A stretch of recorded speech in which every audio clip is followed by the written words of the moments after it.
Hello, everybody, and welcome to another episode of the Backyard Horse Enthusiast. This week's special guest is Shania Hunnicut from Texas. Shania is a fellow equine gestalt practitioner from the Touched by a Horse program in Colorado, and that's where we first met a few years ago.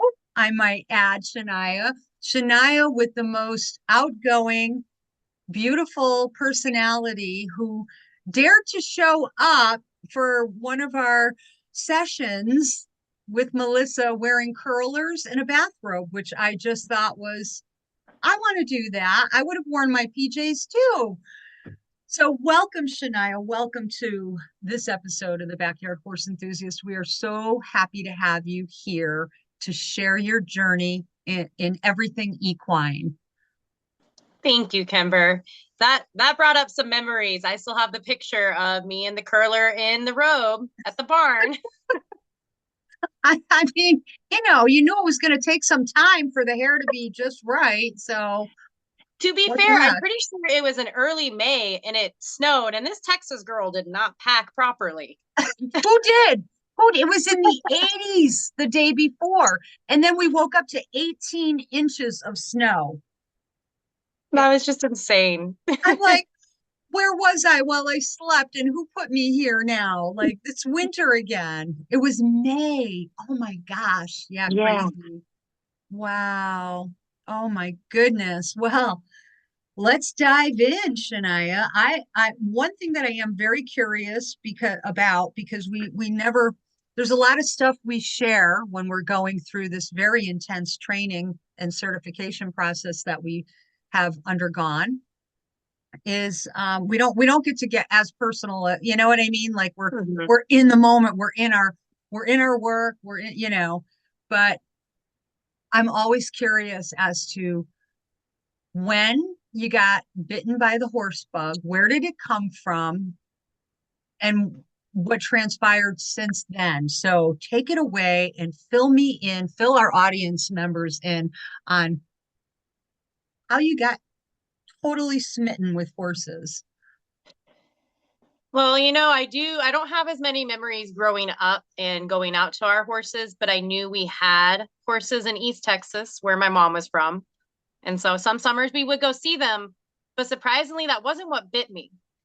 What got me was when I was around 13 years old, I was living in Colorado. And at that time, I was actually playing soccer.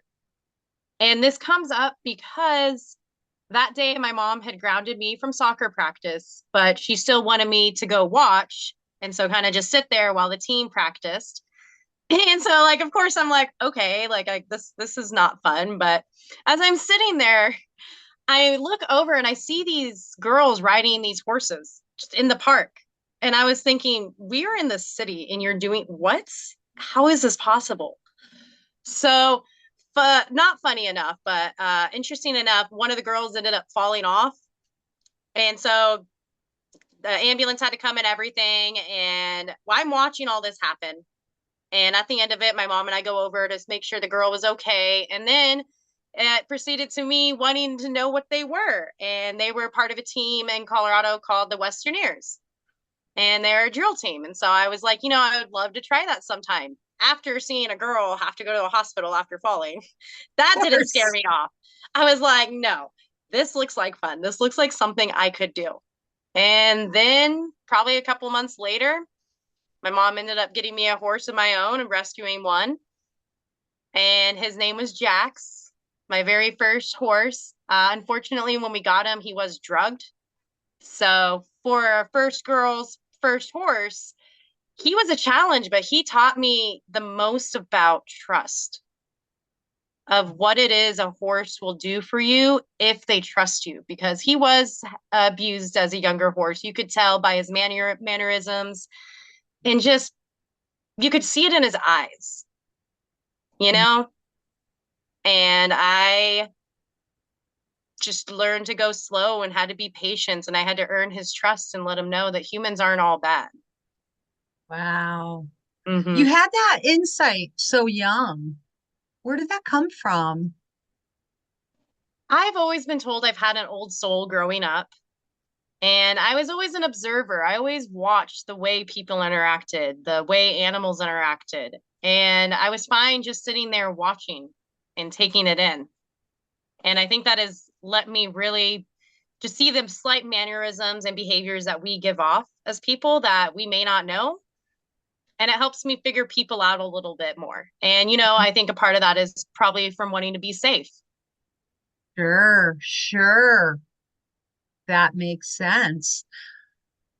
I would guess that you're probably one of the safest people to go into a, let's just say, like concert arena, or right where, you know, and I say this, Shania, because I've been told by therapists, if I had to go somewhere where there were lots and lots and lots of people, I would be clinging to you because I know that you would notice the one person in 20,000 that didn't quite look safe or right. And you would know where every exit door was, and you'd already have the escape Mhm. plan and all that.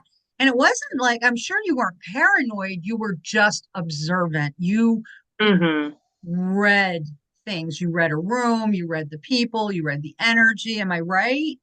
Yes. Mm, not surprised at all, or that you're an old soul. Mhm. Only an old soul would show up to class with curlers in their hair and be like, "What do you mean? Where there's no like this is just what you do, right? We're all This women." is normal. I thought this is what gals did. Exactly. It just no, but it was great because I think for the rest of us, we it kind of let us put our guard down too, as far as, we could be totally ourselves, we Yeah. could we could show up in our jammy jams. So, and did you stay with equine from that point on? For the most part, I did up until I was about 16. And, I started getting into sports in high school and trying to focus on my future of what I wanted to do. I always knew I wanted to help people. That was my biggest thing. And I always knew I loved helping horses. And I at first wanted to become like a therapist back then. And then it kind of switched to, oh, I'm going to actually be a horse trainer. And so it was interesting because I didn't have the background of, in my opinion, most horse trainers do. And that is they went to competitions as kids. They had like family was within it. And I was really on my own with it with horses. And so I would take the bus in high school to go to the boarding barn to go see my horse. And her name was Hope. She was one of my first like really trained horses. And I learned so much from her as far as, how kids do crazy things on horses. Mm-hmm. I was a little bit able to do that with her. My confidence was just skyrocketing, and she was my best friend. And I was in that process of my life of deciding like about college and things I wanted to do. So I ended up going to Texas because I was going to go to college for Texas. And in order to kind of qualify for in-state tuition, I needed to live in Texas. So my second half of my senior year, I moved in with my dad.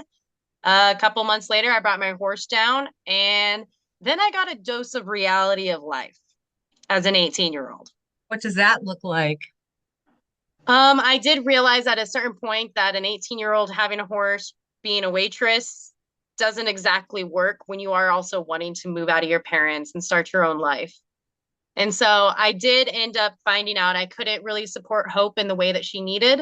Mm. And so I sold her to a family that they were a ranch family and all their kids were young and they needed a safe horse. And I knew that she would be perfect. They even allowed me to come back and like say goodbye to her properly and cut some of her tail off so I could keep that memory. And so she was the first horse that taught me barrel racing that I really learned how to ride by myself. I never took lessons. I didn't really have as many like opportunities to do that. Wow. You had gumption though, didn't you? And drive. Yes, I loved volunteering at the equine therapy programs to be around horses and to just kind of see a different side of how horses can help people. Gotcha. So, did you go to college or did you just hit the work trail? I did not go to college. There was something inside me that college was just never my thing. It didn't make sense to me. I was 18. I'm like, how am I supposed to decide what I want to do for the rest of my life and pay so much money that what if I decide I don't want this? Then I've paid all Sure. of this. So I Smart. decided I was going to try to figure out what I really wanted to do.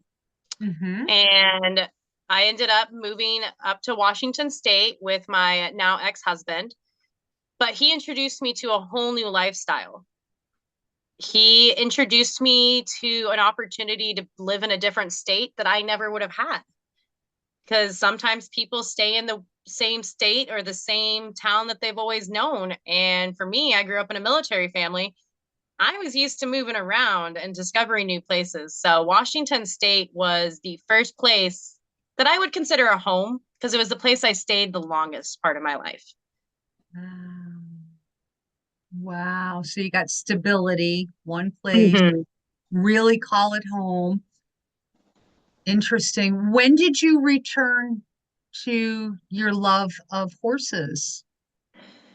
Probably about 3 years into being up in Washington State, I just started looking on Craigslist for just horse farm jobs. I was totally fine mucking stalls, turning horses in and out, feeding them. I love doing that. It's taking care of something and giving it love and giving it attention and nurturing it. And I just really love that. And so I had a couple of opportunities up in Washington State. And I will say though, the best place that I ever worked for, the name of the farm was called Jolie's Farms. They were a quarter horse breeding facility. And that is the first place that the barn owner, who I now consider like a second mother, took me in and gave me confidence again. Because the job previously before that shot me down, made me question myself as a horsewoman, made me question whether this was the kind of life I wanted to live. Hmm. And then I met Leah, and she is the definition of like a Southern cowgirl. She takes nothing from anybody. She speaks her mind, and she was just so supportive of me. She let me train and work with her 2-year-old colt stud colt that I never really trained other than my own horses and mainly did groundwork. And that was a lot from watching videos and reading. But she had this faith in me that I could do this with this horse. And eventually, we were able to do free lunging with just vocal commands with a stud. And it was just amazing that she gave me so many horse opportunities to ride. And that's actually the same farm that my horse Shiner was born on and where I met him. Oh, okay. Okay. Another part of the puzzle now comes into play because I recognize Shiner, seen lots of photos of him, realize there's quite the bond there between you and he, Mhm. for sure. Okay. And then so you have Shiner, you still have Shiner, I and do. but you also have two others, right? I only have one other. One of them I did Oh, sell to make room for this okay. other one. Oh, I wondered. Okay, very Hmm. and you found this last one. Is this a roan? Did you get a roan? She's a gray. I don't know if Oh, her base coat is maybe a roan. I'm not 100% sure, but she is one of the prettiest grays I've ever seen. she Everyone was, loves her color. yeah, I was very smitten with her. And it's a good thing that I live on the East Coast and she was at Colorado because I was like, hmm. And I'm like, don't. Don't need another, Yeah. or maybe. I'm glad she landed with you. Did you know when you left Summit that you were going to be her new mom? Oh yeah, I signed papers Oh, before I left, and it was just, standing with her. She did a lot of leeching off of me almost the hmm. entire weekend of Summit, and it was just, I love my other mare, Moonshine, so much, but we didn't have that same connection. She was Mhm. bred to race and to compete, and that was what her bloodlines were. And we never connected the way that I felt Drifter and I had connected. I thought something had transpired because it was so Hmm. fast and it was like, wait a minute, what? Whoa. And so in my head, I'm like, wow, Shania's going to have three horses. That's quite the undertaking, but something had to have happened. And she was very special, truly. I felt it as well. So that's really cool. What has your experience been since bringing her home with her? At that time, I was working a job where I had to work 3 a.m. to 10 a.m. So my schedule didn't allow me to go out as much as I wanted to. So when I would go out, though, I would typically just go kind of see how she was doing in pasture. I wanted her to settle in. I didn't really want to try anything too quickly. I wanted her to get used to Texas, used to this like heat that we have, the weird weather we get. I wanted her to get used to the other horses and hopefully bond with Shiner. And, she did pretty good. She's a great horse out in this pasture, about 20 other horses. So she gets to be free with them.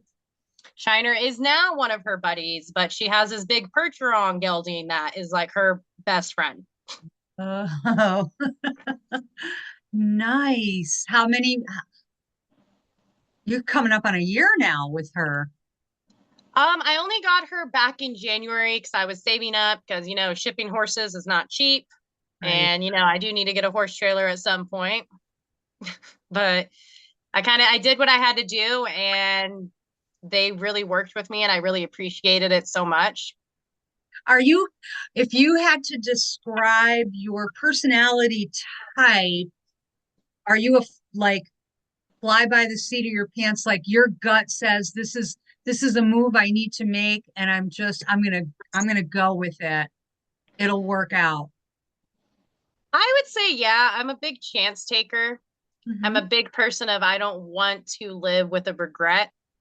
And so I'd rather just kind of go ahead and go for it. And if worst case scenario, it doesn't work out and I figure it out then. But in that moment, I'm like, if I feel this is right, I'm going to go for it because I don't want to lose that chance.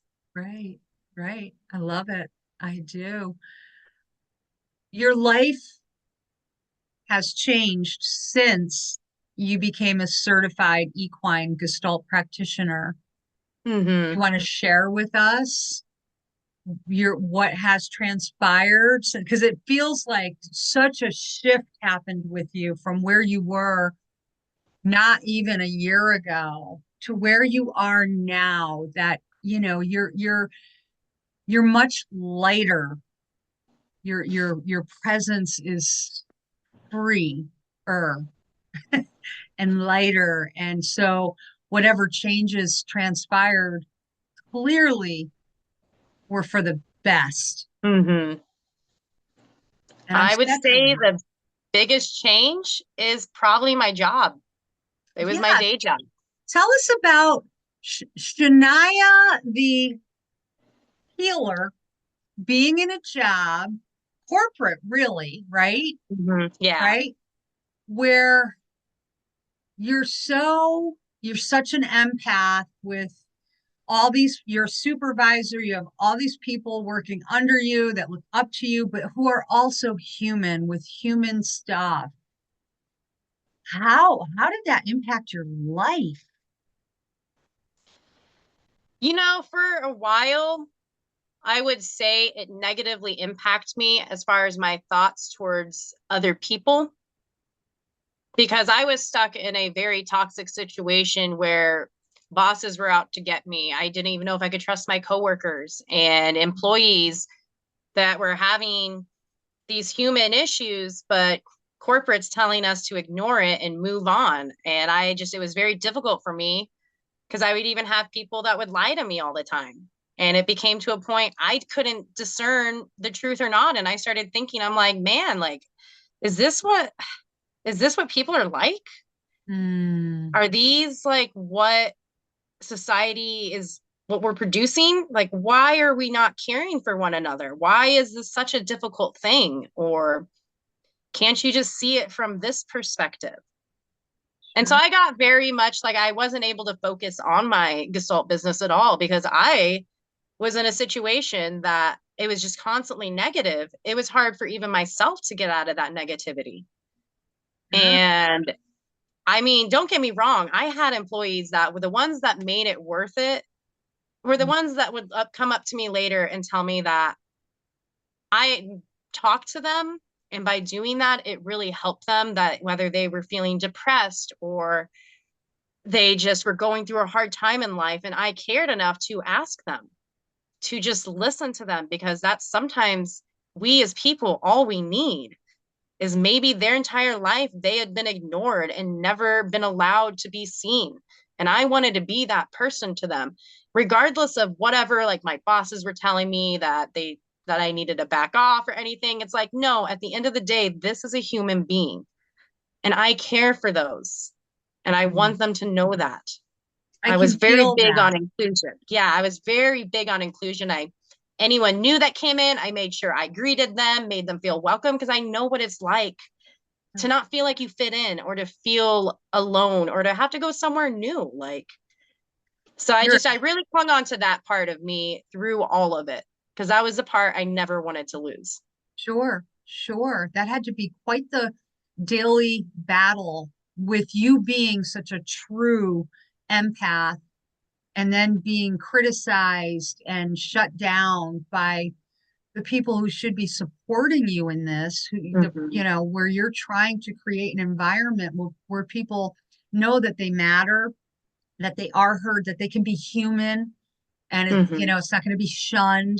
So for someone like you, I often, you would share things in Colorado, and I thought, this can't go on much longer because your soul, your heart, your who you truly are cannot blossom and flourish in this environment that is like you said, it's toxic. It was very Mhm. clear when I hear you reiterate what transpired there. I can feel you how deep you felt that pain. Mhm. What was the catalyst that created the exit? I would say it was probably the day that I got in trouble because I had to have an emergency tooth extraction. And so I got in trouble for, taking that time off, and it turned into a whole thing. And I realized that day that they don't care about me. They do not care. Why am I trying so hard for a place that will not listen, will not change, or anything? And so I started hanging out a little bit more at the barn, and I met a friend there that she was working in a job and they were hiring. And she was able to get me in, and I've just started it, but like you said, I feel like a different person. I feel like I seem lighter, happier because I'm not having to deal with that, and I'm now in an environment that's very nurturing, and it's very much like there are no mistakes. Ask the questions. They want you to be included with this growth, and I love that because I love being a pioneer of something new. And that's a stuff that I'm doing at my job right now, is just this new project, and I it's given my spark back. Nice. No, it's clear. It's very Yes. clear, Shania. You did have a heaviness about you that was palpable, because of the environment you were forced to. And let's face it, we all need a job. And when here we are, we're investing in our certification, and that's not a cheap endeavor. Never mind the energy required to do everything that's required of us in the program. Well worthwhile for sure, but then to just have that constant from your employers and not feel supported. I'm surprised you lasted as long as you did, and I think it's probably because of those few people, right, that Mm-hmm. were touched by your warmth and your genuine empathy for them and oh yeah, wow. Wow, wow, wow, wow.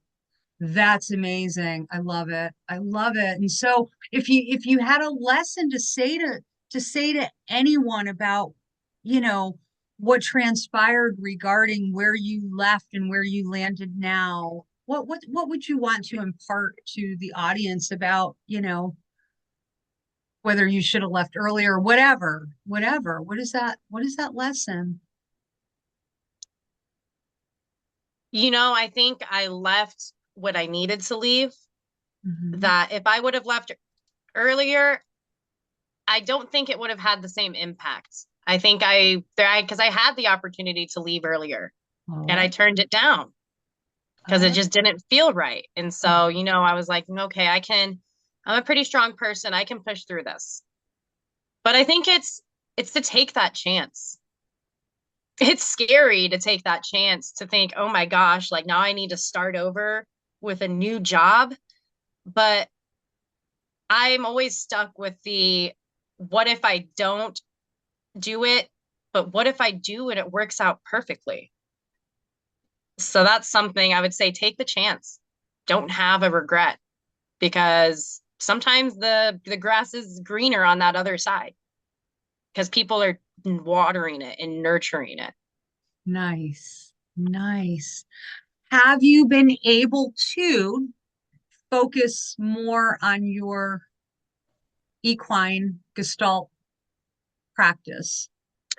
I have been able to do a little bit more focusing on it. So I've actually had one open house and that was fantastic. Drifter was a rock star coach. We had about 6 people show up, and 5 out of 6 of them participated in the demonstration and Nice. were blown away of what they were witnessing. And, even my parents, they laughed and said, I finally understand what you mean when you can't explain this. You have to experience it. And I was like, it's like I've been saying this for 2 years, you guys. Like what? What? But yeah, they had to experience it themselves. Yeah, and they got to see a different side of their daughter, a coach, a businesswoman. I'll And that bet was they're just, it was proud. very exciting. It was very supportive of them. And, it gave me confidence Yeah, that, wow, people got to participate in this demonstration and now they believe it, so to speak. And so it motivated me to, focus on creating new group sessions. In Texas, it is really hot right now. So I think I'll focus more on our Zoom group just for the summertime to give our horses a break too, because during this time, they're not as keen on wanting to work. They'd rather work underwater. absolutely. They could have a little sprinkler during the session. They'd probably be good. Client, you It's might not like that as much. so you do offer Zoom sessions, coaching one-on-one? Do you do group? What do you offer? What are you Right offering now, right now? I am offering one-on-one on Zoom. If a person does want to do in-person work, though, I am willing to work with that. It would just have to be early in the morning or late in the days, just to accommodate until the schedule can get figured out. And I am hoping to announce soon 2 groups that I will be creating for Zoom sessions. And I'm excited to start that because this work works through Zoom with Zoom. And it's amazing Absolutely. at the impact that it has on a person still. I second that because I have a soon-to-be grad from TIBA, who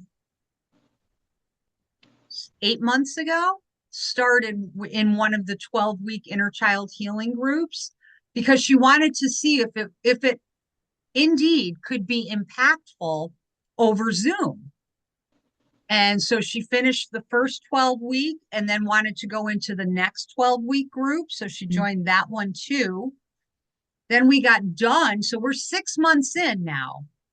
And one of the remarks she made was, I had to experience this as a soon to be certified coach because I was so skeptical that this kind of intense work could be that productive over Zoom. And I now know differently that yes, it can.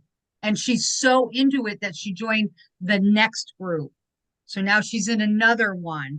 So it absolutely, and I say this and share this, Shania, because for our viewers who are interested in one-on-one Gestalt coaching, it doesn't have to be with equine. It can be done Mhm. through a phone call over Zoom, and it is just as transformative and impactful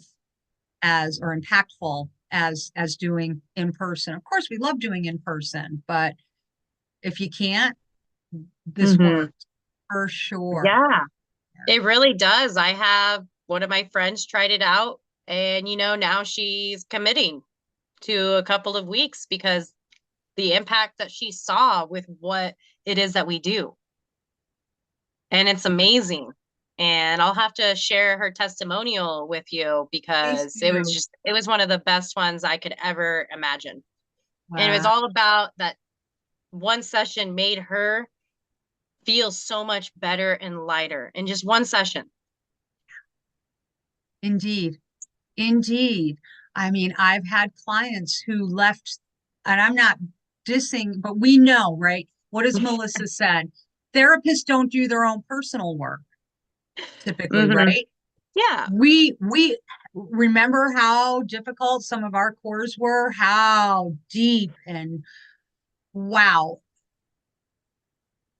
We do our work and Melissa makes sure Hmm. that we do. But I've had clients, I have one in my mind right now that said she left 3 different therapists angry, frustrated, and angry.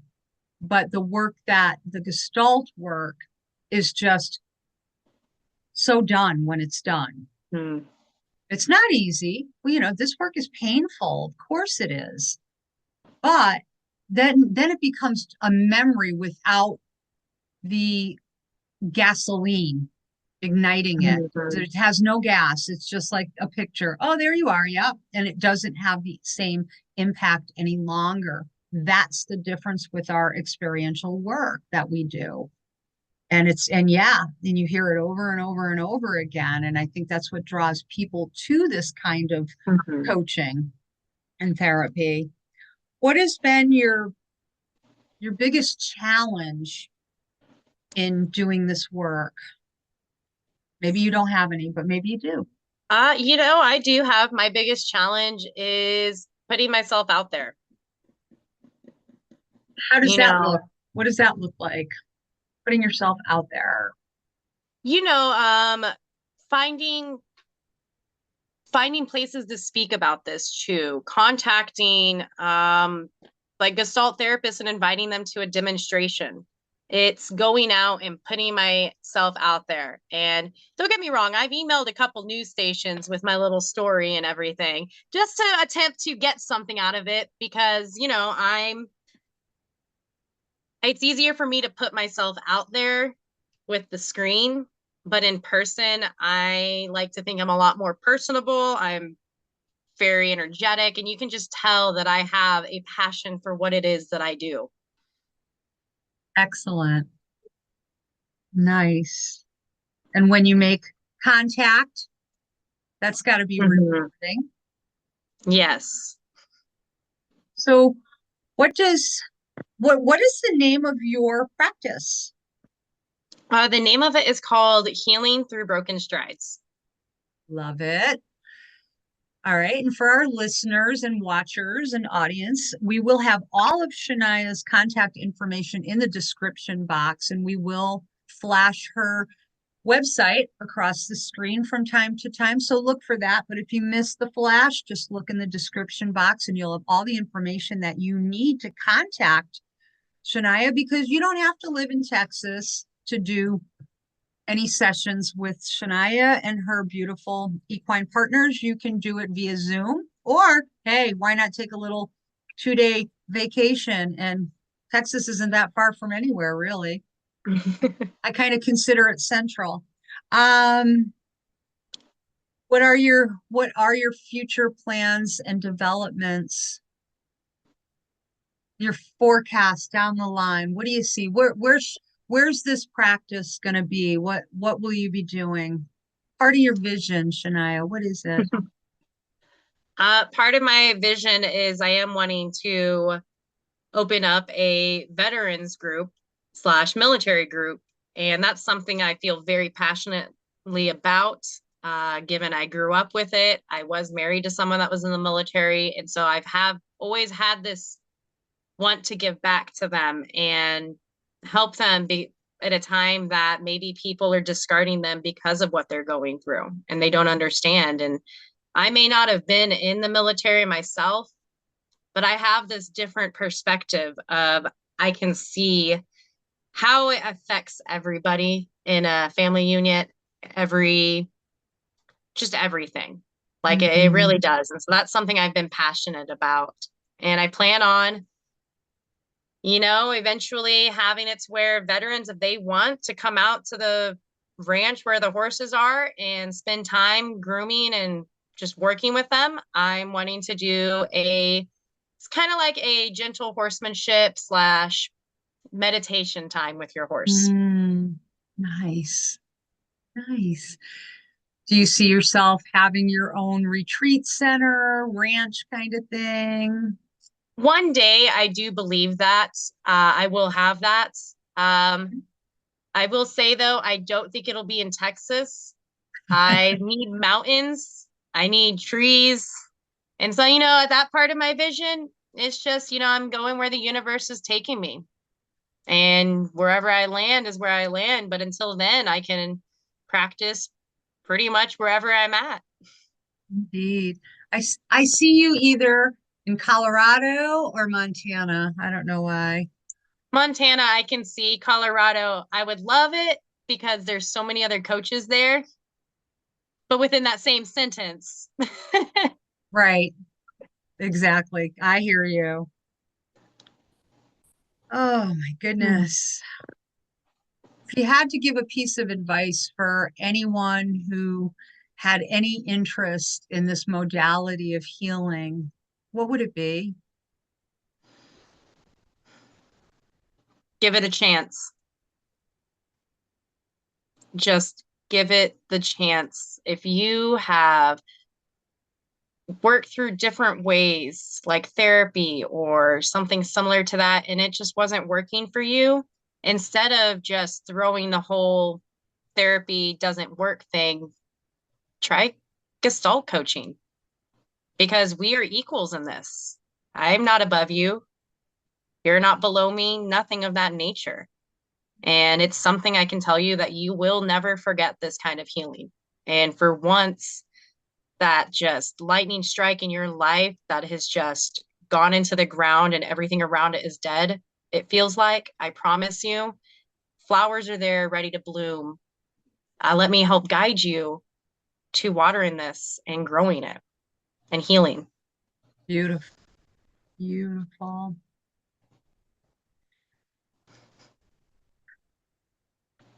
Doing this work with your horses,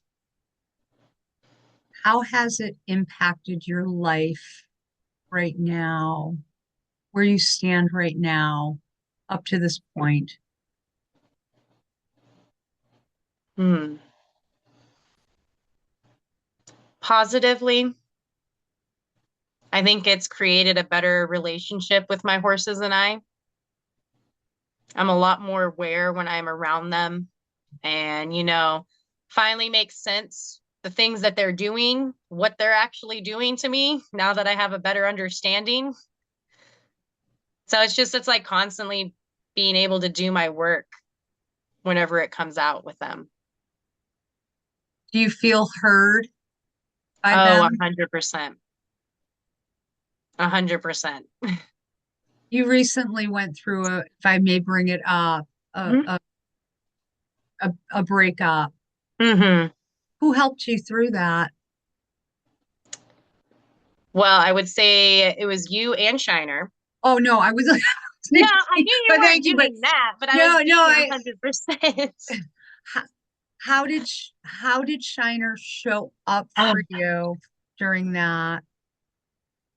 You I'm your know, friend, so of course I showed up for you. I love you. I love you like a daughter and a friend and an equal, but so that goes without saying. But how did Shiner come through for you as, yeah. Yeah. he he was just there. Like there was a moment that I needed to process and everything. Like I felt my heart was broken and I Mm, wasn't sure what to do. I knew I wanted to cry, but I didn't know exactly why I was crying.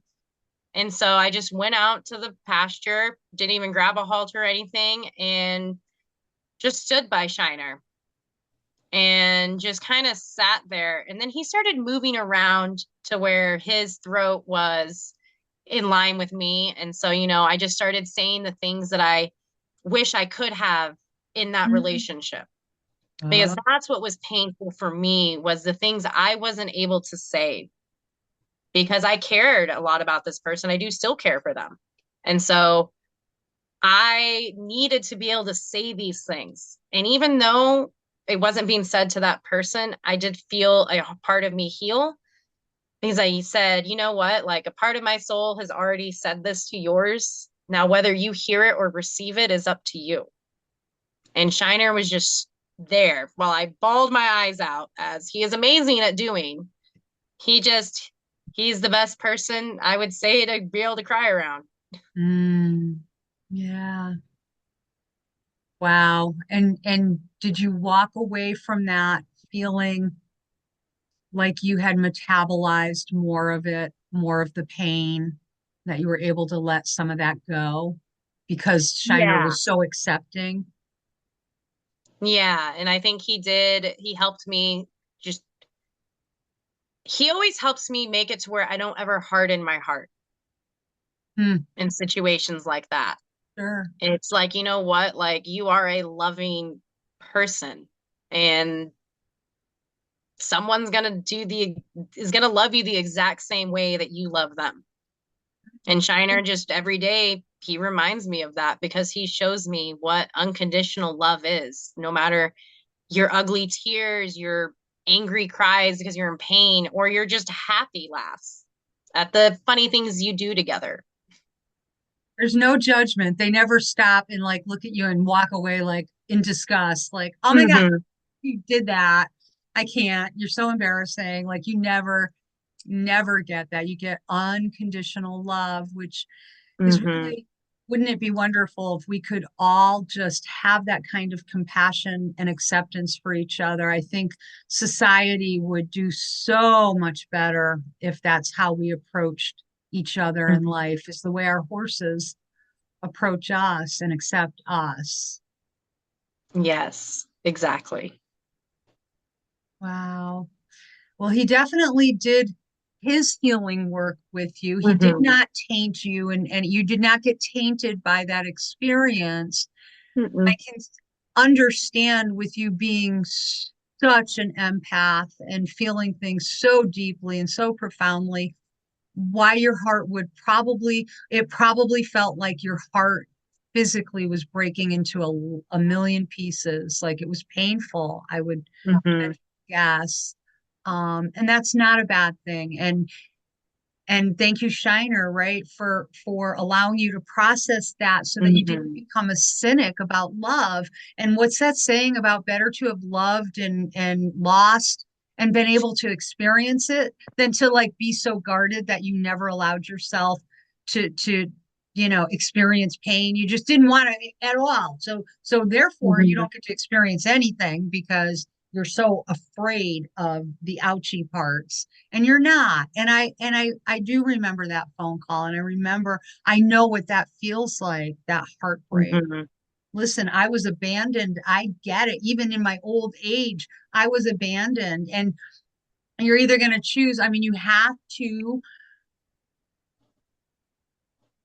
get in the ditch with it and feel it and get muddy and Mm-hmm. dirty and stinky and, cry the ugly tears and all of that to start, okay, now I'm going to put my foot on the first rung of the ladder and start climbing out of this ditch. Um, that's life. That's real life. And Mm-hmm. And it's not all glorious, thank God, because if it was, we'd have nothing to compare it to, right? We would be like, life is boring. It's always like this Yeah. all the time, always, just even keel. And I don't even know, I don't have nothing to measure it against. Mhm. But you let yourself feel it, right? Don't you feel that that is the most important part of healing, is to not ignore it, but to take it out and put it into your hands and Mhm. give it a soft place to land and be nice to it and love it and accept it that you're hurting right now. Yes, it is. And I always think of the situations from like a Gestalt perspective, or I talk with someone, fellow coaches about it, and I'm able to see a different perspective. And it's just, to me, the universe, it happens for a reason. We meet people for reasons that we may not understand. We may never understand. But if you deal with those feelings, then it's in the long run, it is going to hurt less. I'm not saying it won't ever hurt, because we all know if you fall in love and your heart gets broken, then it's painful. Indeed. But Indeed. it shows you that you can feel, and it shows you are capable of love, regardless of the pain that you may have encountered. Yeah. Beautiful. Thank you for sharing that. I know that's a very vulnerable thing to speak of, but it's something that so much Hmm. of humanity experiences, you know? And I think there's sometimes some shame around letting it be known and seen and heard, the pain. But at the very least, we have to be compassionate towards ourselves and towards those hurting pieces, Hmm. and acknowledge them. And that's something that I do talk about in my inner child healing groups, is about taking each piece out and Mm. just having a conversation with it. I see you, I hear you, I love you, you are safe, it's okay to be you, I'll take care of you. And we can have those conversations with ourselves if we can't find someone else Hmm. like like you or myself that are certified practitioners in this modality. Have the conversation with yourself. If you're Hmm. not comfortable with that, look Shania up. You can call her. All right. So, what is your website? Can you share that? Yeah, it is going to be www.healingthroughbrokenstrides.com. All right. And we will have that in the description box. So, don't worry if you didn't get to write it down right away. We got you covered. And how do you prefer someone get in touch with you? Via email? The email option, there is a contact me option on my website as well. That also has my email address and my phone number. If I don't get back to you quickly through phone or text, email is the best way to reach me. Perfect. Well, Shania, this has been enlightening and wonderful. Is there anything else you'd care to share with our audience before we say sayonara for a little while? I don't think so. It was just, I appreciate you having me on here today, and it's always nice to catch up with a friend as well. Well, thank you. Thank you for sharing. Thank you for being here. It is a Sunday afternoon, if anyone's wondering. So we had to reschedule a couple of times thanks to this absolutely weird weather here on the East Coast, New England. Like we get these storms that roll through, and I'm like Mr. Magoo.